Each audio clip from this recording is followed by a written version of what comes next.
تطيرنا بكم لئن لم تنتهوا لنرجمنكم وليمسنكم منا عذاب أليم قالوا طائركم معكم أئن ذكرتم بل أنتم قوم مسرفون وجاء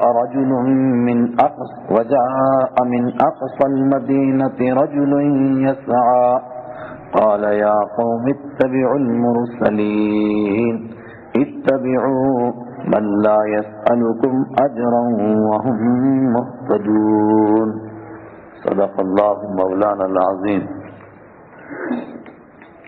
اللہ تعالیٰ کا احسان، اس کا کرم، اس کا فضل ہے۔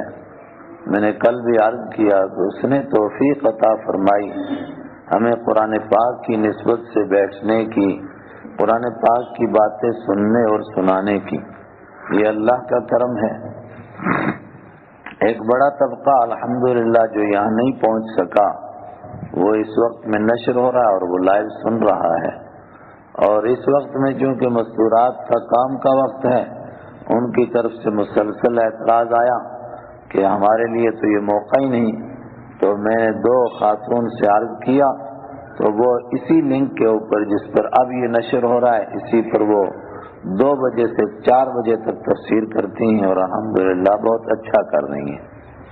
سورہ یاسین آپ پڑھ رہے تھے، 2 انبیاء کرام کو یا 2 داعیوں کو اللہ نے یہ قوم کو سمجھانے کے لیے بھیجا، انہوں نے دونوں کا انکار کر دیا۔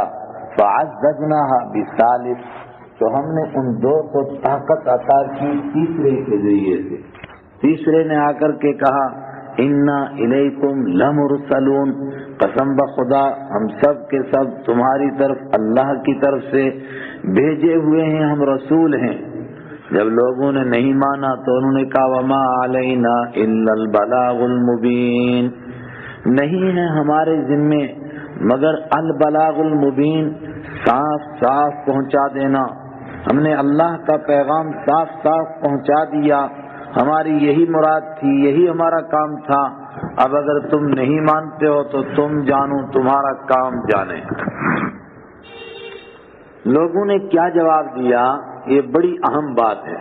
اور میں نے کہا تھا کہ ان 3 انبیاء کرام کو یا 3 داعیان دین کو سامنے رکھ کر کے تمام انبیاء کرام کی دعوت کو سمجھایا جا رہا ہے، اور میرے اور آپ کے آقا حضرت محمد عربی صلی اللہ علیہ وسلم مکہ والوں کو کس طرح سمجھا رہے تھے اور مکہ والے اس کا کیا جواب دے رہے تھے۔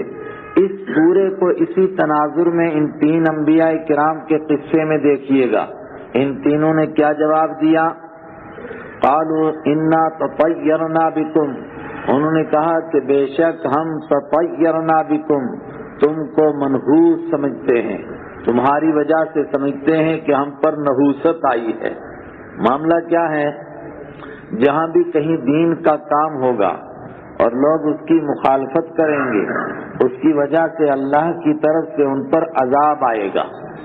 مختلف دور میں آیا، فرعونیوں کے لیے کہا گیا کہ جب انہوں نے نہیں مانا موسیٰ علیہ السلام کی دعوت کو، فارسلنا علیہم الطوفان والجراد والقمل والضفادع، تو ہم نے ان کے اوپر بارش کا عذاب بھیجا، ہم نے ان پر مینڈکوں کا عذاب بھیجا، ہم نے ان پر کھٹمل اور جوؤں کا عذاب بھیجا، ہم نے لگاتار ان پر عذاب بھیجے۔ اسی طرح ہر دور کے اندر جہاں دین کا کام ہوتا ہے اور کچھ لوگ اس کے لیے آڑے آتے ہیں، نہیں مانتے ہیں، تو اللہ کی طرف سے آزمائشیں آتی ہیں۔ تو کچھ لوگ کیا کہنے لگتے ہیں کہ ہم تو بڑے مزے میں تھے، اصل میں جب سے یہ لوگ آئے جو دین کا کام کر رہے ہیں، دین کی دعوت دے رہے ہیں، ان کی وجہ سے نحوست آ گئی ہے، یہ منحوس لوگ ہیں، ان کی نحوست سے ہم پر یہ پریشانیاں آئیں، کبھی بارش رکتی ہے، کبھی طوفان آتے ہیں، کبھی زلزلے آتے ہیں۔ اندازہ لگائیے، نحوست تو ان گنہگاروں کی گناہ کی وجہ سے ہے، لیکن وہ کہتے ہیں کہ انبیاء کرام کی وجہ سے نحوست آئی ہے۔ قالوا انا تطیرنا بکم، انہوں نے کہا کہ ہم تم کو منحوس سمجھتے ہیں، تطیرنا نحوست سمجھتے ہیں ہم بکم تمہاری وجہ سے۔ اور آگے دھمکی، لئن لم تنتهوا، اور اگر تم باز نہیں آؤ گے اپنی دعوت دینے سے، لنرجمنکم، ہم ضرور بضرور تم کو پتھر مار مار کے مار دیں گے، وَلَيَمَسَّنَّكُمْ، اور ضرور بضرور تم کو پہنچے گا، منا، ہماری طرف سے، عذاب علیم، دردناک عذاب، سخت سزا دیں گے، وارننگ سن لو ہماری۔ یہاں پر تو یہ ہے، اور سورہ ابراہیم میں ہے کہ ہر دور کے لوگوں نے انبیاء کرام کو کہا اگر ہمارے ملک میں رہنا ہے تو ہمارے مذہب پر رہنا ہوگا، اور اگر تم کسی اور سوچ کی تبلیغ کرتے ہو تو لنخرجنکم من ارضنا، ہم تمہیں اپنی زمین سے نکال دیں گے۔ وہ سمجھتے ہیں کہ زمین ہماری ہے۔ انبیاء کرام کا جواب بھی سنیے، قالوا طائرکم معکم، کیسا اطمینان کا، وقار کا، سکون کا جواب، قالوا طائرکم معکم، قالوا، انہوں نے کہا، طائرکم، تمہاری نحوست، معکم، تمہارے ساتھ ہے، کوئی دوسرے آدمی کی نحوست کسی پر نہیں پڑتی ہے۔ آج بھی بے شمار لوگ سمجھتے ہیں کہ بیٹے کی شادی کرائی، بہو منحوس آئی، اس کی وجہ سے گھر کے اندر مصیبتیں آ گئی۔ کوئی کہتا ہے کہ میں نے نئی شادی کی، اس کی وجہ سے نحوست آ گئی، اور کوئی دین کے کام کرنے والوں کو کہتا ہے ان کی وجہ سے نحوست آئی۔ اللہ کا جواب سنیں انبیاء کرام کی زبانی، قالوا طائرکم معکم، فرمایا تمہاری نحوست تمہارے ساتھ ہے، جس آدمی پر جو مصیبت آ رہی ہے وہ اس کے کام کی وجہ سے آ رہی ہے۔ کہتے ہیں جی شہر میں چور بہت ہو رہے ہیں، مگر مال کس کا چوری کرتے ہیں؟ جو زکوٰۃ نہیں دیتے ہیں۔ چور نے چوری کی، اس کے ہاتھ کٹیں گے، مگر تیرا ہی مال کیوں چوری ہوا اور کسی کا کیوں نہیں ہوا؟ بدماش آئے، انہوں نے بدماشیاں کی، لوگوں کو ستایا، مگر سوال یہ ہے کہ آپ ہی کو کیوں ستایا اور کسی کو کیوں نہیں ستایا؟ جس آدمی پر جو مصیبت آئے اس کو یہ سوچنا چاہیے کہ مجھ پر کیوں آئی۔ طائرکم معکم، تمہاری نحوست تمہارے ساتھ ہے، کسی کی وجہ سے کسی پر نحوست نہیں آتی ہے۔ اور آج بھی بہت سارے لوگ اس بے وقوفی میں نہیں کہ یہ بدبختی میں کلمہ پڑھنے کے باوجود موجود ہیں، اسی بے وقوفی پر قائم ہیں۔ کیا بے وقوفی؟ کہتے ہیں بلی نکل گئی آگے سے، صبح سویرے نکلے تھے تو ایک عورت سامنے آ گئی، تو جہاں گھر میں اٹھا تھا وہاں تیری ماں نہیں تھی۔ کوئی کہتا ہے بلی سامنے سے گزر گئی، کوئی کہتا ہے عورت سامنے آ گئی، اور وہ کوئی کہتا ہے کہ کوا بائیں طرف بول گیا تھا اس لیے پورا دن منحوس ہوا، اور کوئی دکان کھولتا ہے اور کہتا ہے منحوس گاہک آیا، اس کی وجہ سے پورا دن منحوس گزرا، نحوست کے ساتھ گزرا۔ سب شرکی الفاظ ہیں، خدا کو نہ ماننے والے ہیں۔ اللہ کے پیارے نبی صلی اللہ علیہ وسلم کی بخاری اور مسلم میں حدیث ہے، آپ نے فرمایا لا طیرۃ ولا طیرۃ ولا ہامۃ فی الاسلام، اسلام میں کسی کو منحوس سمجھنا یا پرندے اڑانا یا بلیوں کو نکلنے کی وجہ سے سمجھنا کہ نحوست آ گئی، یا عورت سامنے آئی تو کہا نحوست آئی، اس کا اسلام میں کوئی تعلق نہیں ہے۔ اس کا مطلب کہ اس سوچ پر اگر کوئی پل رہا ہے تو وہ اسلام کی سوچ پر زندہ نہیں ہے، وہ کفر کی سوچ پر ہے۔ یہ غیر ایمان والے کرتے ہیں، مگر کیا بدبختی دیکھو، 1450 سال گزر گئے قرآن کو اترے ہوئے اور یہ حدیث سناتے ہوئے، مگر آج بھی کچھ لوگ ایک دوسرے کو منحوس سمجھتے ہیں۔ اس سے آگے بڑھ کر ایک کی بیماری دوسرے کو لگ سکتی ہے۔ بخاری کی حدیث ہے لا عدوى فی الاسلام، اسلام میں ایک کی بیماری دوسرے کو نہیں لگتی ہے۔ کون بے وقوف کہتے ہیں ایک کی بیماری دوسرے کو لگتی ہے؟ ایک دیہاتی کھڑا ہوا، اس نے کہا اللہ کے رسول صلی اللہ علیہ وسلم آپ کہتے ہیں لا عدوى، بیماری دوسرے کو نہیں لگتی ہے، میں نے دیکھا کہ میرے اونٹ اتنے صاف ستھرے تھے کہ ان کی کھال ایسی تھی جیسے ہرن کی کھال، اچانک ایک خارش والا اونٹ آیا اور وہ جو میرے اونٹوں کے ساتھ ملا اس کی وجہ سے میرے سارے اونٹوں کو خارش ہو گئی، اور آپ فرماتے ہیں لا عدوى فی الاسلام، اسلام میں کسی کی بیماری کسی کو نہیں لگتی ہے۔ آپ نے فرمایا سب سے پہلے اونٹ کو خارش کہاں سے لگی تھی؟ جب کسی ایک اونٹ کو بھی خارش نہیں تھی اس کو کہاں سے لگی تھی؟ تو وہ خاموش ہو گیا، اس نے کہا اس کو اللہ نے لگائی تھی۔ تو فرمایا وہ اللہ جو پہلے کو خارش لگا سکتا ہے وہ تیرے اونٹوں کو خارش نہیں لگا سکتا ہے؟ یہ صرف ایک سبب ہے معمولی سا. سبب کا مطلب کیا ہے؟ اللہ نے ہر ایک چیز پیدا کی اور ہر چیز کا اصل سبب اللہ کے پاس ہے. جب اللہ کسی کو چاہے گا وہ مرے گا، اللہ کسی کو چاہے گا وہ زندہ رہے گا، اللہ چاہے گا تو بیمار ہوگا، اللہ چاہے گا تو صحت مند رہے گا. البتہ بیماری کے مختلف اسباب ہو سکتے ہیں اور اسباب بھی اللہ پیدا کرتا ہے، کوئی اور نہیں پیدا کرتا ہے. تو کوئی کہے کہ ایک کی بیماری دوسرے کو لگ گئی، وہ ایک روایت بہت پھیلائی جاتی ہے، بہت مشہور ہے، فروا من المجذوم فرارک الاسد، کوڑ کی بیماری والے سے بھاگو جس طرح شیر سے بھاگتے ہیں، کہیں تم کو اس کی بیماری نہ لگ جائے. مگر اس کے مقابلے میں دوسری روایت بھول گئے کہ آپ صلی اللہ علیہ وسلم کے سامنے ایک کوہڑی آیا اور آپ نے فرمایا تشریف لائیں، کھانا کھائیں. تو اس نے کہا میں تو کوڑ کا مریض ہوں. آپ نے فرمایا کل توکلت علی اللہ، کھاؤ، میرا اللہ پر بھروسہ ہے، میں کسی اور چیز پر بھروسہ نہیں کرتا ہوں. خلاصہ کیا نکلا؟ بیماری ایک کی دوسرے کو نہیں لگتی ہے. البتہ احتیاط کرنے کے لیے اس لیے کہا جاتا ہے کہ کہیں کسی بیوقوف کے دماغ میں شیطان یہ نہ ڈالے کہ وہ فلانا بدبخت اور منحوس آدمی آیا تھا ہمارے گاؤں میں، اس کی وجہ سے بیماری پھیل گئی. اسی لیے کہا جہاں طاعون پھیل جائے وہاں سے بھاگو مت، اور جہاں پر طاعون نہ ہو وہاں پر جاؤ مت. اگر تم جاؤ گے وہاں بیماری آئے گی، لوگ سمجھیں گے کہ اس منحوس کی وجہ سے بیماری آئی ہے. بیماری تو اللہ لاتا ہے، اور جہاں پر تم ہو وہاں سے اگر بھاگو گے اور اتفاق سے تمہارے مقدر میں مرنا نہیں ہے، تم بچ گئے، تو تم سمجھو گے کہ میں بھاگا تھا اس لیے میں بچ گیا ہوں. اس لیے جہاں بیماری پھیلے وہاں سے بھاگو مت، اور جہاں پر بیماری نہ ہو وہاں پر جاؤ مت. کیا اعتدال والا دین ہے؟ فرمایا اپنی ضرورت کے لیے، اپنے دل کے اطمینان کے لیے تھوڑی اگر احتیاط کرتے ہیں تو بڑی اچھی بات ہے، لیکن اس سے یہ سمجھو کہ بیماری سے بچ جاؤ گے، اور کسی کی بیماری کسی کو لگ جائے گی، اللہ نہیں چاہتا، اور ایک بندہ زبردستی میں بیمار ہو گیا، ہو ہی نہیں سکتا ہے.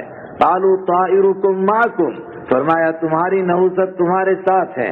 ان ذکرتم، کیا جب تم کو نصیحت کی جاتی ہے اس وجہ سے کہ جو تم کو سمجھاتا ہے تم اس کو منحوس سمجھتے ہو، تو کیا تمہیں سمجھانا اور تمہیں نصیحت کرنا یہ نحوست ہے؟ بل انتم قوم مسرفون، بلکہ تم ہو حدوں کو کراس کرنے والے لوگ. کیا ہوا اس کے اوپر؟ جن لوگوں کو سمجھایا گیا انہوں نے عقل سے کام نہیں لیا، انہوں نے ان انبیاء کرام کی باتوں پر کان نہیں دھرے، تو کیا ان کی بات ہباء منصورہ ہو گئی؟ کیا ان کی بات سزائے باز گشت ہو گئی اور صدا بصحرا ہو گئی؟ اس کا کوئی نتیجہ نہیں نکلا. فرمایا تم محنت کرو، نتیجہ ضرور نکلے گا. مالی دا کم پانی دینا پر مشکاں پاوے، مالک دا کم پھل پھل لانا، لاوے یا نہ لاوے. تمہارا کام ہے محنت کرنا، نتیجہ نکلے نہ نکلے اس پر تمہارا دھیان کیوں ہے؟ ہو سکتا ہے کہ تم محنت مکہ میں کرو گے اور نتیجہ مدینہ میں نکلے گا. ہو سکتا ہے کہ تم یہاں سناؤ گے لیکن جو دور سن رہا ہے اس کے اوپر زیادہ اثر ہو جائے اس کے مقابلے میں جو سامنے سن رہا ہے، جو کہ وہ بیچارہ سو رہا ہے دن بھر کا تھکا ہوا، اور گھر کے اندر شیطانی اثرات اور نحوست. یہاں اللہ کی رحمت برستی ہے، جیسا بیٹھتا ہے ایک دم نیند آ جاتی ہے. تو ہو سکتا ہے اس کو اثر نہ ہو، دور والے کو اثر ہو جائے، لیکن اصل میں اثر ہونا چاہیے اس کو جو سامنے ہے. بخاری میں حدیث موجود ہے، یاد رکھیے گا. آپ صلی اللہ علیہ وسلم نے صحابہ کرام سے پوچھا کہ موسیٰ علیہ السلام کی قوم بت پرستی میں مبتلا ہوئی. موسیٰ علیہ السلام کو اللہ نے بتایا کہ آپ کی قوم بچڑے کی پوجا کر رہی ہے، تو کیا موسیٰ علیہ السلام کو یقین آنے میں کوئی شک تھا؟ اللہ کی بات پر کوئی شک تھا؟ نہیں تھا. لیکن اس کے باوجود موسیٰ علیہ السلام اطمینان سے رہے کہ اچھا میری قوم نے یہ کام کیا ہے، جانے دو مجھے واپس. جب واپس پہنچے تو کیا کیا؟ القل الواح، یہ قرآن کی آیت ہے. تختیاں ادھر رکھی سورہ آراف میں 9ویں پارے میں، اور اپنے بھائی کو ان کی داڑھی پکڑی، ان کے بال پکڑے، یجرہ الیہ، اپنی طرف کھینچنے لگے اور قوم پر سخت غصہ ہوئے. اللہ کے رسول صلی اللہ علیہ وسلم نے فرمایا کہ جو غصہ قوم کو دیکھ کر آیا تھا وہ طور پر کیوں نہیں غصہ آیا؟ طور پر بھی اللہ نے بیان کیا، یقین تھا بالکل، اس لیے کہ شنیدہ کہ بود مانند دیدہ، جو آدمی دیکھتا ہے اس سے زیادہ اثر ہوتا ہے اس کے مقابلے میں کہ جو خالی سنتا ہے. سننے پر بھی یقین ہوتا ہے لیکن دیکھنے سے جوش آ گیا کہ اچھا تم بچڑے کی پوجا کر رہے ہو. اور بھائی کے اوپر غصہ آیا کہ کیا آپ نے ان کو سمجھایا نہیں؟ انہوں نے کہا میں نے اتنا سمجھایا کادوا ان یقتلوننی، قریب تھا کہ یہ مجھ کو قتل کر ڈالیں. جب یہ صورتحال پیش آئی تب بھی میں رکتا نہ. میں ڈر گیا اس بات سے کہ دو پارٹیاں ہو جائیں گی، ایک میرے ساتھ اور ایک سامری کے ساتھ، اور آپ کہیں گے خشیت ان تقول فرقت بین بنی اسرائیل ولم ترقب قولی. میں ڈرا اس بات سے کہ آپ کہیں گے تو نے بنی اسرائیل کو دو پھاڑ کر دیا اور میری بات کا خیال نہیں رکھا. میں نے تو اتنی محنت کی، حد کر دی محنت کی. تو جب انہوں نے یہ جواب دیا تب دل مطمئن ہوا. تو میں کہہ رہا ہوں کہ اللہ تعالیٰ دکھانا چاہتا ہے کہ محنت کرتے رہو، نتیجہ کہیں نکلے گا. کیا معلوم کسی ایک ہی بندے پر اثر ہو جائے اور وہی اس مشن کو دوسری جگہ جا کر کے جاری کرے اور اللہ تعالیٰ اس کی محنت میں برکت عطا فرمائے. چنانچہ یہی ہوا. یہاں محنت ہو رہی تھی، ان لوگوں پر اثر نہیں ہو رہا تھا. وجاء من اقصى الْمَدِينَةِ رَجُلٌ يَسْعَى، آیا ایک آدمی من اقصى المدینہ، شہر کے اس کنارے سے دور سے ایک آدمی آیا. رجل، ایک آدمی، یسعى، دوڑتا ہوا. آتے ہی اس نے تقریر شروع کی. اور تقریر کیسی کی؟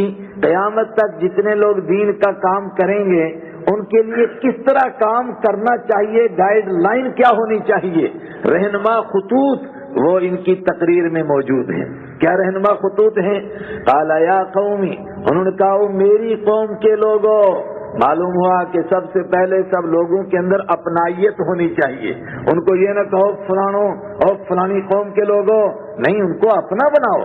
یا قومی، او میری قوم کے لوگوں، اتبعوا المرسلین، بات مان لو تم رسولوں کی. اتبعوا، پیچھے چلو تم، المرسلین، بھیجے ہوں کہ جن کو اللہ نے بھیجا ہے ان کے پیچھے چلو. اتبعوا من لا يسألكم، اور کیوں کہہ رہا ہوں ان کے پیچھے چلو؟ تمہارے لیڈر تم سے ووٹ بھی مانگتے ہیں اور نوٹ بھی مانگتے ہیں. یہ نہ تم سے نوٹ مانگتے ہیں نہ ووٹ مانگتے ہیں. اتبعوا، پیچھے چلو، من، ان لوگوں کے لا یسألکم اجرا، جو تم سے کوئی مزدوری نہیں مانگتے. اور یہ کمال ہے انبیاء کرام کا. سب سے پہلے جب وہ آتے ہیں اور جو پہلا اعلان کرتے ہیں، وہ پہلا اعلان کیا ہوتا ہے؟ لا اسألکم علیہ اجرا، میں دین کی دعوت کے اوپر تم سے کوئی مزدوری نہیں مانگتا ہوں. اتنا ہی نہیں، پھر ان کو حکم دیا جاتا ہے کہ جو دین کی تڑپ رکھتے ہیں، چاہے کتنے غریب ہوں، کتنے بیچارے گھسے پٹے ہوں، معاشرے کے ستائے ہوئے ہوں، آپ ان کو اپنی توجہ کا مرکز بناؤ. اور بڑے بڑے لوگ بیٹھے ہیں، آپ ان کی رعایت نہ رکھو. اتنا ہی نہیں، وَلَا تَمُدَّنَّ عَيْنَيْكَ، اپنی آنکھوں کو آگے نہ بڑھاؤ. مطلب سامنے بیٹھے ہوئے ہیں غریب لوگ اور پیچھے کوئی بڑا آدمی بیٹھا ہوا ہے اور بات کرنے والا پیچھے کی طرف دیکھتا رہے. یا جیسے میں نے کہا کہ یہ نیٹ پر بھی نشر ہو رہا ہے تو میں دیکھوں پتہ نہیں کون کون سن رہا ہے. نہیں، ہم کو وہ دیکھنے ہیں جو سامنے موجود ہیں، کس تڑپ کے ساتھ آئے ہیں. جو گھر میں بیٹھ کر سن رہے ہو تو بستر میں سن رہے ہیں، کبھی سنتے ہیں کبھی نہیں سنتے ہیں، اپنی مرضی سے لیٹے لیٹے بس مزے مار رہے ہیں. نہیں، وَلَا تَمُدَّنَّ عَيْنَيْكَ، اپنی آنکھوں کو ان کی طرف نہ بڑھاؤ جو دور بیٹھے ہیں. مَن لَا يَسْأَلُكُمْ، ان کی بات کو مانو. لا يسألكم، جو نہیں سوال کرتے ہیں تم سے، اجرن، کسی مزدوری کا، تم سے کوئی اجر نہیں مانگتے. وہم مہتدون، اور وہ ہیں بھی سیدھے راستے پر، اور وہ ہیں بھی ہدایت یافتہ. غور کر لو، بالکل سیدھے راستے پر چل رہے ہیں. دیکھیے کیا بات کرنے کا انداز ہے. سب سے پہلے کہا کہ میں تمہارا ہی ایک فرد ہوں، اس کے بعد کہا انبیاء کرام کی بات مانو، اس کے بعد دلیل پیش کی کیوں ان کی بات مانو. اس لیے کہ یہ تم سے کسی مزدوری کا اور کوئی ٹیوشن کا سوال ہے، یہ ٹیوٹر نہیں ہے، یہ تم پڑھا کر مزدوری لینے کے لیے نہیں آئے ہیں، یہ تمہیں فری میں پڑھاتے ہیں. اور ماسٹر جی غور سے دیکھ رہے ہیں، اصل میں یہ دور آیا ہے پڑھانے کے اوپر پیسے لینے کا.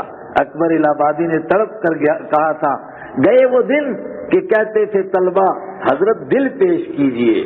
اب کیسے دن آئے ہیں کہ کہتے ہیں سر بل پیش کیجئے، مہینہ پورا ہو گیا ہے، اب بتائیے کتنی فیس ہے آپ کی. ورنہ پڑھائی کے اوپر تو کوئی فیس نہیں ہوتی تھی. وَمَا لِيَ لَا أَعْبُدُ الَّذِي فَطَرَنِي وَإِلَيْهِ تُرْجَعُونَ، کیا زبردست انداز ہے. بات سمجھا رہے ہیں قوم کو اور اللہ کو مان نہیں رہی ہے قوم، لیکن کیا کہتے ہیں وَمَا لِيَ، اور مجھے کیا ہو گیا، لا اعبد، میں عبادت نہیں کرتا ہوں، الذی، اس ذات کی، فطرنی، جس نے مجھ کو پیدا کیا. یہ بتائیے کہ یہ ایمان والا بندہ اللہ کی عبادت نہیں کر رہا تھا کیا؟ بولو نا، سو گئے کیا؟ کر رہا تھا نا. تو پھر یہ کیوں کہہ رہا ہے مجھے کیا ہو گیا، میں اس ذات کی عبادت نہیں کرتا ہوں، الذی فطرنی، جس نے مجھ کو پیدا کیا. یہ سمجھانے کا طریقہ ہے، اور یہیں سے وہ اصول نکلا کہ اپنے بھائی کے اندر 99 خرابیاں ہوں، اگر ایک خوبی ہے تو اس کی خوبی بیان کرو، اور جب بیان کرنے لگو تو یہ نہ کہو یہ بدماش قسم کے لوگ اور بے نمازی قسم کے لوگ، ارے تیری نماز اللہ کے یہاں پہنچی بھی نہیں پہنچی، تجھے کیا معلوم ہے؟ تو اپنے آپ کو مخاطب کر، اپنی نبھا محمد، چھڑ پرواہ یارا. تو دوسروں کی فکر میں لگا ہے نہیں، اگر ان کو بھی مخاطب کرنا ہے تو اپنے آپ کو کہو وَمَا لِيَ، اور مجھے کیا ہو گیا، لا اعبد، میں عبادت نہیں کرتا ہوں، الذی، اس ذات کی، فطرنی، جس نے پیدا کیا نی مجھ کو. لیکن اگر اپنے آپ کو ہی کہتا رہے گا، اپنے آپ کو ہی، تو لوگ سمجھیں گے کہ شاید مولوی صاحب کا دماغ خراب ہو گیا ہے، یا سمجھیں گے کہ شاید کوئی بڑا پاپ کر لیا ہے انہوں نے اور بڑے پریشان ہیں. ہم لوگ تو نیکوکار لوگ ہیں، مولوی صاحب نے پتہ نہیں کیا اتنا بڑا پاپ کیا ہے. اس لیے آگے اشارہ کیا کہ میں اپنے سے کہہ رہا ہوں مگر تم کو سنا رہا ہوں. وَإِلَيْهِ تُرْجَعُونَ، اور اسی کے پاس تم کو بھی لوٹ کر جانا ہے. میں تو ڈرتا ہوں اس کے پاس خالی ہاتھ کیسے جاؤں گا، مگر تم کو بھی تو اسی کے پاس لوٹ کر جانا ہے. رمضان کا مہینہ آ گیا ہے. اللہ کے حبیب صلی اللہ علیہ وسلم نے وہ 3 بد دعائیں فرمائی ہیں، ان میں سے ایک بد دعا کیا تھی کہ آپ نے فرمایا وہ آدمی جس کو رمضان کا مہینہ ملا مگر اپنی بخشش نہیں کرا سکا، اس پر اللہ کی لعنت ہو جائے، وہ اللہ کی رحمت سے دور ہو جائے. میرے بھائیو، ہم سب ارادہ کریں اس رمضان میں تو ہم سب اپنی بخشش کروا کے رہیں گے، اور اللہ سے جو بخشش مانگے اللہ بخشش نہ کرے، ہم ہر وقت میں اللہ سے مانگیں اور اپنی زندگی کے ایک ایک گناہ کو یاد کر کر کے اس سے توبہ کریں، اور آئندہ کے لیے پکا ارادہ کریں کہ یہ گناہ کبھی نہیں کریں گے. میں نے حضرت علی رضی اللہ تعالیٰ عنہ کا مقولہ صبح کی مجلس میں سنایا تھا کہ توبہ کس کو کہتے ہیں، جس میں 6 باتیں ہوں. نمبر 1، کیے ہوئے کام کے اوپر پچھتاوا ہو، شرمندگی ہو. نمبر 2، اس کو آئندہ کبھی نہ کرنے کا پختہ ارادہ ہو. نمبر 3، جس وقت میں گناہ کرتا تھا ان وقتوں میں اب نیکی کرنے کا پکا ارادہ کر لیا. نمبر 4، جن جن لوگوں کے حقوق کھائے تھے ان کے حقوق ادا کرے اور ادا کرنے کا ارادہ کرے.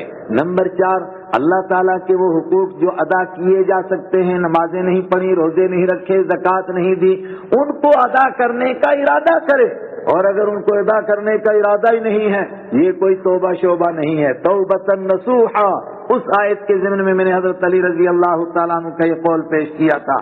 اور نمبر 3، اللہ تعالیٰ، آخری بات، اللہ تعالیٰ سے بخشش کی پکی امید ہو، پکا یقین ہو، اور اللہ سے توفیق مانگے. وَإِلَيْهِ تُرْجَعُونَ، اور تم کو لوٹ کر اسی کے پاس جانا ہے. دیکھیے یہ بھی کتنا بڑا ضابطہ آیا بیان کرنے کا کہ کبھی بیان کرنے والا لوگوں کو محتاج سمجھ کے اور اپنے آپ کو مستغنی سمجھ کر بات نہ کرے. میں نے شاید کبھی بتایا تھا، حضرت عمر رضی اللہ تعالیٰ عنہ نے ایک آدمی کو گورنری سے ہٹا دیا، صرف کس وجہ سے؟ سنا کہ اس نے اتنی اونچی کرسی بنائی ہے کہ جب کرسی پر بیٹھتا ہے تو پیر رکھنے کے لیے ایک دوسری کرسی ہوتی ہے، اتنا اونچا ہے. فرمایا اچھا تیرے پیر زمین پر نہیں ٹکتے ہیں. اس کو گورنری سے ہٹا دیا کہ تو لوگوں کو کمزور سمجھتا ہے، اپنے کو بڑا سمجھتا ہے. اَأَتَّخِذُ مِن دُونِهِ آلِهَةً، اَأَتَّخِذُ، کیا میں بناؤں، من دونہ، اللہ کو چھوڑ کر، آلہۃً، دوسرے معبود، حالانکہ یہ دوسرے معبود سمجھتا تھا اللہ کے سوا. بولو نا، سونا جاگ کر جواب دو. نہیں سمجھتا تھا، لیکن لوگوں کو سمجھانے کے لیے کہہ رہا ہے کیا میں اللہ کو چھوڑ کر کے دوسروں کو خدا بناؤں، دوسروں کو معبود بناؤں؟ اور کس کو معبود بناؤں؟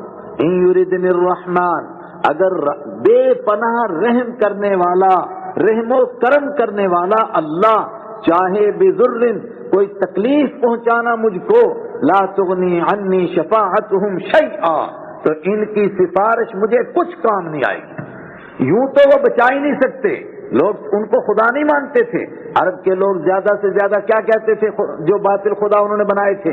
ہؤلاء شفعاؤنا عند اللہ، قرآن پاک کی آیت ہے سورہ یونس کی، کیا کہتے تھے؟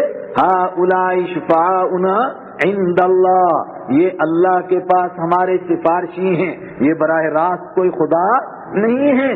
فرمایا اچھا اگر خدا کوئی مصیبت میں ڈالنا چاہے، آج کی زبان میں کہیے خدا کورونے میں مبتلا کرنا چاہے، تو ان کی سفارش سے مجھے کوئی فائدہ ہونے والا کیا معلوم ہوا کہ جب اللہ کسی کو مارنا چاہے کسی کی سفارش سے وہ بچ نہیں سکتا، اور جس کو اللہ بچانا چاہے اس کی ساری دنیا مل کر کے سجدوں میں دعائیں کریں، جیسے ہم لوگ کرتے ہیں امریکہ کا بیڑا غرق کر دے، برطانیہ کا بھی کر دے، فرانس کا بھی کر دینا، خدا کو آرڈر دے رہے ہیں اس کو بھی مارنا، اس کو بھی مار دینا، اس کو بھی مار دینا۔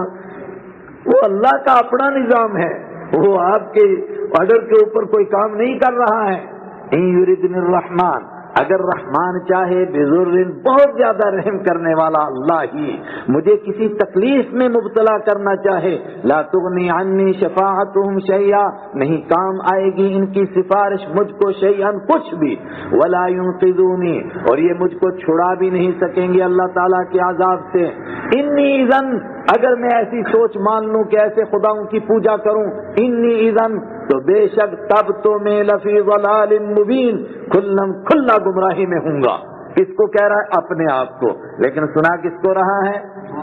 ان کو سنا رہا ہے۔ فارسی والے کہتے ہیں گفت آیت در حدیث دیگراں، اور ہماری زبان میں کہتے ہیں کونتی نا سناؤ نو آنا، یعنی بہو سے ڈرتی ہے بیچاری ساس، ان کو کہوں گی تو ماریں گی اٹھا کر کے ڈنڈا، تو وہ کہتی ہے بیٹی کو لیکن سناتی ہے بہو کو۔ یہ وہ اپنے آپ کو کہہ رہا ہے مگر سنا کن کو رہا ہے؟ ان کو۔ ہائے ہائے، انی اذن، بے شک میں اذن تب تو لفی ضلال مبین، ضرور بضرور کھلا گمراہی میں پڑ جاؤں گا۔ انی آمنت بربکم فاسمعون، اشارے میں بات کرنے کی بھی ایک حد ہوتی ہے، آدمی اشارے میں کرتا رہے تو لوگ بات کو سمجھیں گے نہیں، کسی موڑ کے اوپر آپ کو کھل کر بات کرنی پڑے گی۔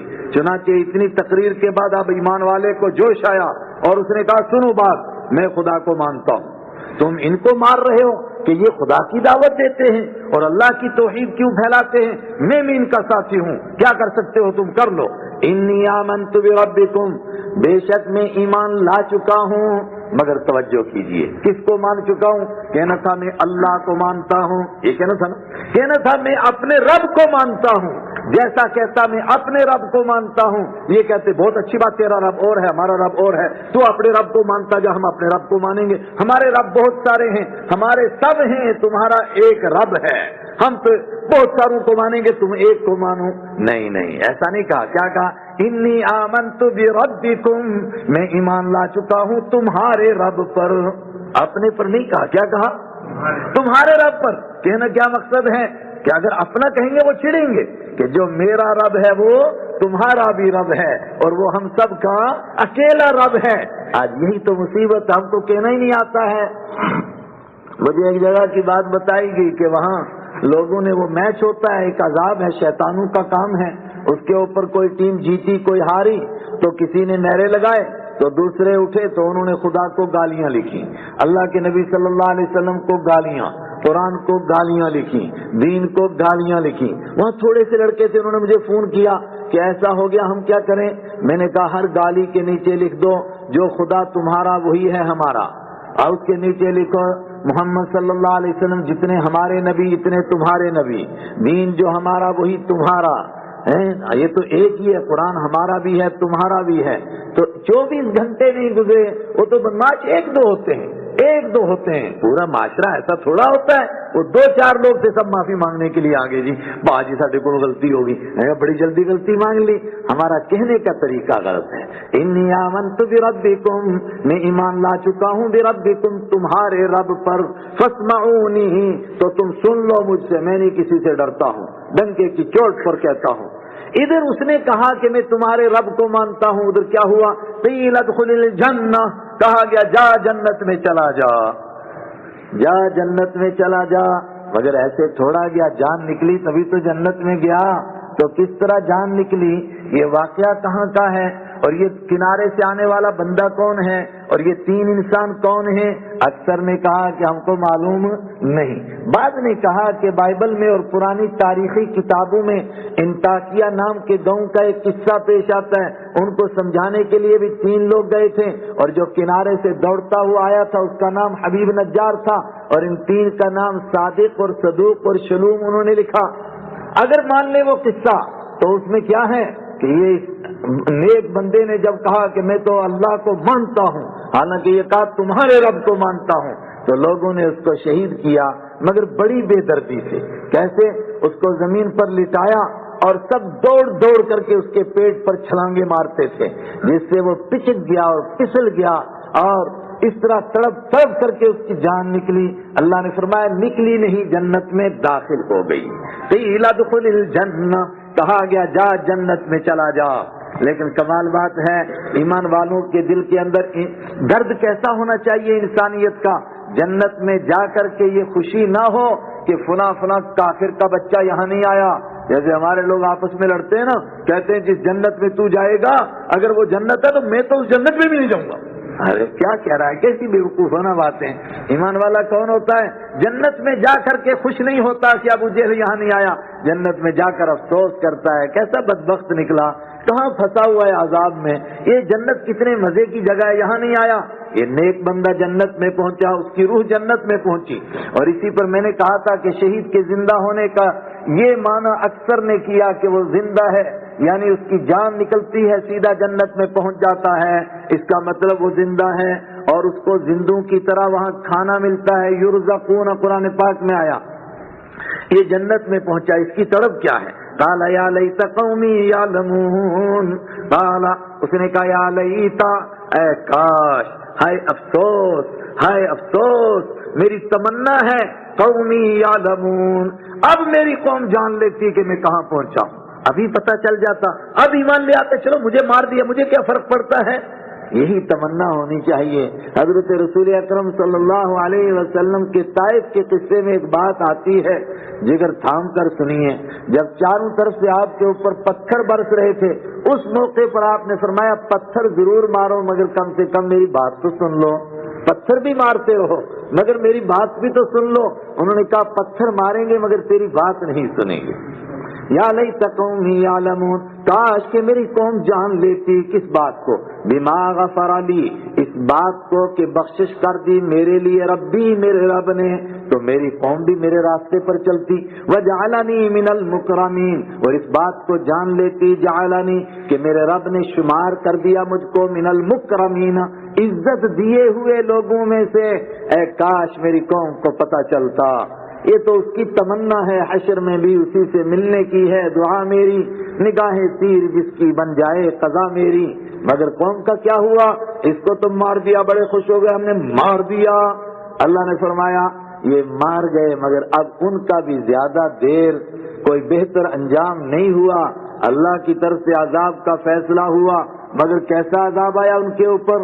آسمان سے فرشتوں کی فوج اتری، آسمان سے بجلیاں گری، زمین پھٹی، فرمایا نہیں، وما انزلنا، اور نہیں اتارا ہم نے علی قومی، اس کی قوم پر، من بعدہ، اس کے بعد، من جند، کوئی لشکر، ضرورت ہی نہیں تھی اتارنے کی، من السماء، آسمان سے، وما کننا منزلین، اور ہم اتارنے والے تھے ہی نہیں، مطلب ہم کو ان کو مارنے کے لیے کوئی لشکر اتارنے کی ضرورت نہیں تھی۔ پھر کیسے عذاب آیا؟ ان کانت الا صیحہ، نہیں تھی ان پر آنے والی وہ عذاب، وہ مار نہیں تھی، الا صیحہ، مگر ایک چیخ تھی، واحدتن، ایک ہی، ایسا نہیں کہ ایک چیخ ماری کچھ مرے کچھ بچ گئے، دوسری ماری تیسری ماری، نہ، ایک ہی چیخ تھی فضا کے اندر۔ پھر اس چیخ سے کیا ہوا؟ فَإِذَا هُمْ خَامِدُونَ، اچانک وہ سب کے سب بجھے ہوئے چراغ ہو گئے۔ اللہ اکبر! جس طرح چراغ کو بجھانے کے لیے کیا کرنا پڑتا ہے؟ ایک پھونک مارتے ہیں، پھونک کیا ایک ہوائی تو ہوتی ہے، اس سے وہ بجھ جاتا ہے۔ اور یہ کنسیپٹ بھی مجھے لگتا ہے سب سے پہلے دنیا میں قرآن پاک نے پیش کیا کہ دنیا میں سب سے بڑی طاقت کس میں ہوتی ہے؟ بولو، آواز سے بڑھ کر کسی چیز میں طاقت نہیں ہے۔ جو 20 منزلہ 112 منزلہ بلڈنگ زمین پر آ گئی، اس کو کسی نے دھکا مارا تھا؟ نہیں، ایک زور کی آواز، دھماکہ، تو وہ دھماکہ کیا کرتا ہے؟ آواز کو، وہ آواز ہوا کو دھکا مارتی ہے. تو جس طرح ہوا چراغ کو گل کر دیتی ہے، اس طرح زندگی کے چراغ بھی بجھ جاتے ہیں. ایک ہی چیخ، کس نے ماری یہ چیخ؟ تفسیر میں ہے حضرت جبرائیل علیہ السلام کو حکم ہوا صرف ایک چیخ مار دو بس. وہ چیخ ماری، کیا ہوا؟ زمین میں زلزلہ، فضا کانپ گئی. ایک لمحے کے بعد ایسے تھے جس طرح چراغ گل ہو گئے، کوئی زندہ ہی نہیں تھا. یا حسرتن علی العباد، وہ بندہ جنت میں پہنچا، اس کو بھی افسوس کہ لوگ سمجھتے نہیں. اور اب یہ مر گئے تو اللہ تعالیٰ ان سب کو مار کر کے خوش ہے. اللہ تعالیٰ کو کوئی دشمنی ہے بندوں سے؟ قرآن پاک میں 5ویں پارے کی آخری آیت ہے، ما یفعل اللہ بعذابکم. اے لوگو یہ تو بتاؤ مجھے تمہیں سزا دے کر کیا ملے گا؟ ان شکرتم وآمنتم، اگر تم میرے شکر گزار بن جاؤ، مجھ پر ایمان لے آؤ، تو تمہیں مار کر مجھے کیا ملے گا؟ میں کوئی تمہیں زبردستی مارنا چاہتا ہوں، مگر تم ان راہوں پر چلتے ہو جن پر تباہیاں آتی ہیں. یا حسرتن علی العباد، ہائے افسوس بندوں پر، ما یاتیہم من رسول، نہیں آتا ہے ان کے پاس کوئی رسول، الا کانوا بہ یستہزئون، مگر وہ اس کی مذاق اڑاتے ہیں. پوری تاریخ انسانیت میں یہی ہوا، جب بھی کوئی نبی آتا ہے آ کر کے سمجھاتا ہے، لوگ اس کی مذاق اڑاتے ہیں، اور پھر خدا کا عذاب آتا ہے، ملیا میٹ ہو جاتے ہیں اور مذاق اڑانے کا مزہ چکھتے ہیں، پھر بڑا پچھتاتے ہیں، لیکن پچھتانے سے کوئی فائدہ ہے. اور سورہ زاریات میں اتواصوا بہ، کیا یہ مرنے والے زندوں کو وصیت کر کے مرتے ہیں کہ یار ہم تو مر گئے، لیکن جب بھی کوئی دوسرا نبی آئے گا اس کی مذاق اڑانا، جب بھی کوئی آئے گا اس کی مذاق اڑانا. اور آج ہم اگر قرآن کو پڑھیں اور سنیں اور پھر عمل نہ کریں تو کیا ہم مذاق اڑانے والے نہیں ہیں؟